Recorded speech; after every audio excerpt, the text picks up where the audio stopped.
All right, strap in, everybody. Get ready, because we are diving headfirst into a wild one today. Oh, yeah, this is a good one. A real-life bank extortion attempt. From 1982. Yep. Straight out of the history books, but not just any story, though. Oh, no. We're talking the real deal, declassified FBI files. Straight from the Black Vault. You got it. Obtained through Freedom of Information Act request. It's amazing what you can find in those files. Seriously, it's like holding a piece of history, right? Absolutely. I mean, these are the exact documents used by agents back then. It's incredible. It really is. And today we're basically time traveling back to 1982. Back to the 80s. To Peoria, Illinois. You're Leg warmers. setting the scene at Prospect National Bank. Yeah, picture it.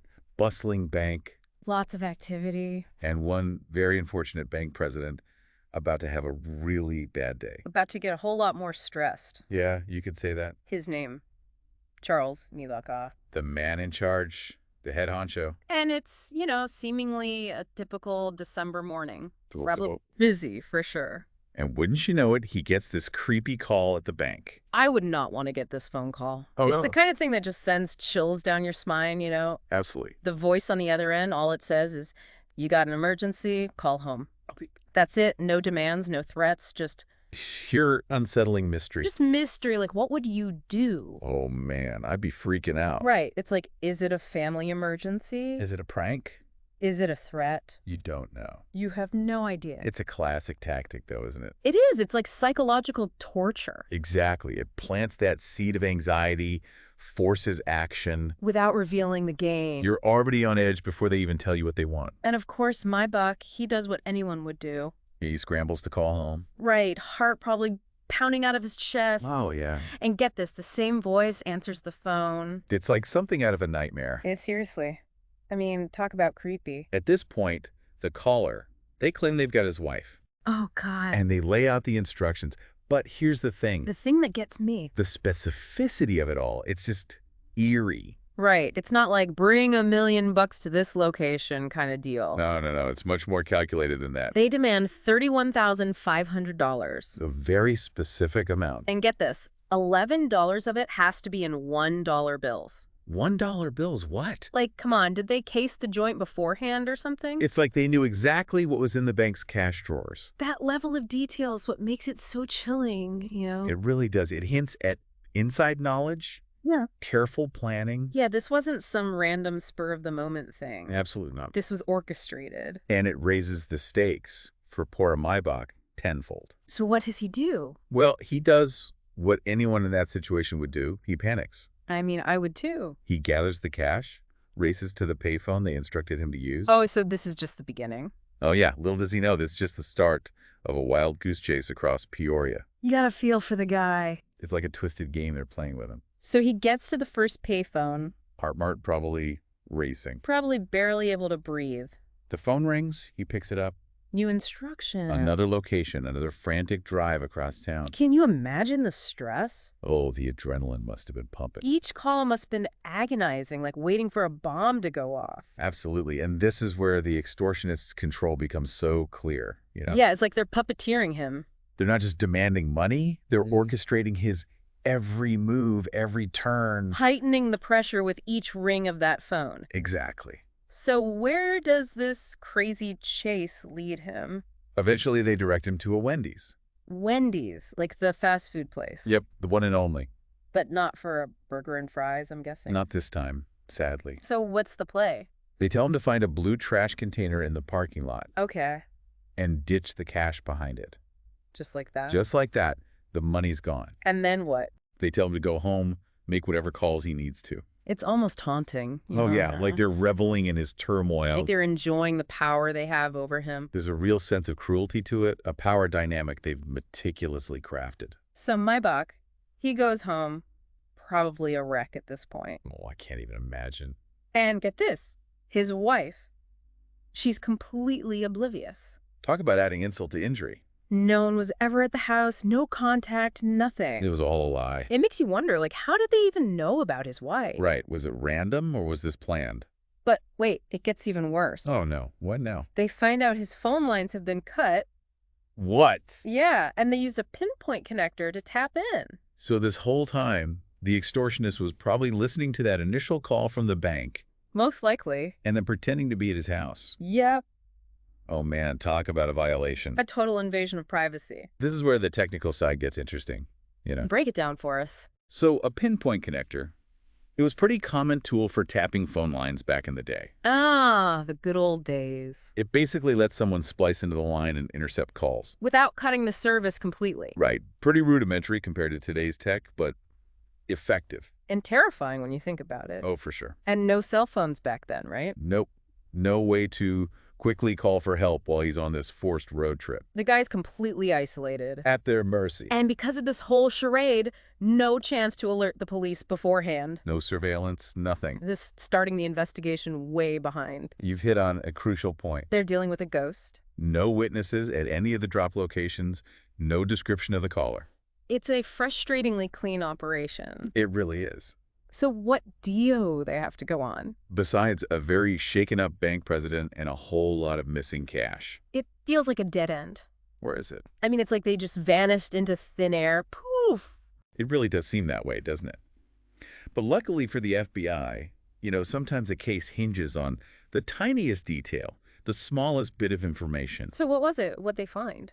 Well, a few days after the whole Maibach ordeal, someone walks into the Peoria Police Department with a potential lead. A lead! Okay, I'm intrigued. Tell me more. All right, picture this. It's 2 nights before the extortion, Okay. and this witness is at a local bar A bar, huh? called the Averyville Tavern, the kind of place with sticky floors and cheap drinks, I can picture it. and they overhear these 2 guys talking. Talking about what? Well, wouldn't you know it? They're discussing plans to extort a Peoria bank on December 3rd. No way! Are you serious? I kid you not. It's right there in the report. People actually discuss their crimes out in the open like that. You'd be surprised what loose lips in a tavern can reveal. That's wild. But okay, so they're talking about robbing a bank. Why does this witness even care? Because here's what really stuck with them. They specifically remember these guys saying, it'll be easy as taking candy from a baby. Oh, so they were bragging about it. Exactly. That kind of arrogance that tends to stick in your memory. I can see that. All right, so we got overheard bar chatter. How does this lead to actual suspects? Well, the police, they're not messing around. They show the witness a photo lineup. Okay. And boom, they ID one of the guys as Carl Detienne. Carl Detienne, so we have a name now. We have a name, and when the FBI files enter the picture, guess who pops up? Detienne. Detienne, along with another potential accomplice, Albert Frederick Nussbaum. Wait, so now we have 2 OGO suspects. This is getting good. It's like a whole new layer of the onion has been peeled back, Yeah. and we're getting closer to the core. I'm hooked. Tell me more about these guys. Who are they? Well, Detienne's information is pretty straightforward in the files. Okay. But get this, a lot of what's on Nussbaum is redacted. Redacted, seriously. Yep, blacked out, hidden from public view. That's suspicious. What are they hiding? Right. It makes you wonder. It's like the mystery just doubled. Redactions always make things seem more important. They definitely add an air of intrigue. So what'd the FBI do with these names? They're not just going to sit on them, right? Not a chance. They put Detienne's residence under 2047 surveillance. Whoa, really? Like stakeouts and everything. The whole 9 yards. Can you imagine the tension? Every car pulling up, every visitor, every phone call. They're watching, waiting for any connection to the extortion. Talk about pressure. Did they catch anything incriminating? Directly. Not really. But during the surveillance, they bring both Detienne and his housemate, Harry Morgan, in for questioning. Okay, another name. Who's this guy? Well, turns out Morgan was already wanted on unrelated charges. What? No way. So this housemaid is a wanted criminal. It's like a whole other side plot just opened up. This whole thing just gets more and more complex. It really does. And it's about to get even more interesting. Okay, lay it on me. Remember our Averyville Tavern witnesses? The ones who overheard the extortion plan? Those very same people, they're brought back in for another lineup. Okay. And get this, they positively identify both Detienne and Morgan as the men discussing the extortion. Whoa, are you kidding me? 2 separate witnesses, placing them at the scene, talking about the crime. That's got to be pretty damning evidence, right? It seems like, what more could you ask for? Well, to solidify the connection, they also searched Detienne's residence and even a cabin he owned. So they were looking for the money. Most likely, and probably the pinpoint connector, any physical evidence that could tie them to the crime scene. Did they find anything? Was there a secret room full of cash? A hidden stash of spy gadgets? Sadly, no such luck. The searches came up empty. What? Are you serious? No cash, no tools, no smoking gun. Ugh, that's so frustrating. And there was some hope that another witness might come forward with a crucial piece of information. Oh, yeah. But they weren't able to provide anything significant. So we're back to square one. Not exactly. We have suspects, we have witnesses, but we're missing that key piece of physical evidence. So what happened next? Did the FBI finally catch these guys? You're killing me. Did they get away with it? Well, this is where the story takes a turn. Oh, no. It might not be what you expect. So what? Despite all the leads, Yeah. all the circumstantial evidence, the FBI ultimately decided there wasn't enough to pursue federal prosecution. What? Seriously? I thought witness testimony was pretty solid evidence. It is, but it's not always foolproof. What more did they need? A signed confession? Basically, yeah. So they just let him walk? Not exactly. They closed the case administratively. What does that even mean? It means it can be reopened if any new information comes to light. So there's still hope. There's always hope. Maybe someone comes forward. Maybe new evidence is discovered. You never know. Okay, well, at least it's not completely over, but it's still frustrating knowing they might be out there living it up on that $31,500. It's the nature of cold cases, isn't it? So what happened to them after the investigation? That's the thing. We don't know. They just disappear from the records. So they're out there somewhere. Potentially. The FBI files, they don't have any info on what happened to them. They do have their physical descriptions, even list their aliases. Alias. Okay, now that's interesting. Right. Tell me they had cool nicknames. Well, cool might be a stretch. DTN also went by Carl E. Davis and Carl Eugene Davies. Not very creative. But Nussbaum, he had a few. Carl Kessler, Al Nest, Albert F. Nussbaum Jr., Al Nussbaum, A.F. Oreshnik, and Carl Panzran. Wow, that's a lot of names. Makes you wonder what kind of life he led. Seriously, was he a master criminal in hiding? Maybe. And then there's the question of Maibach's wife. Oh yeah, what about her? Was she really unaware of the plot?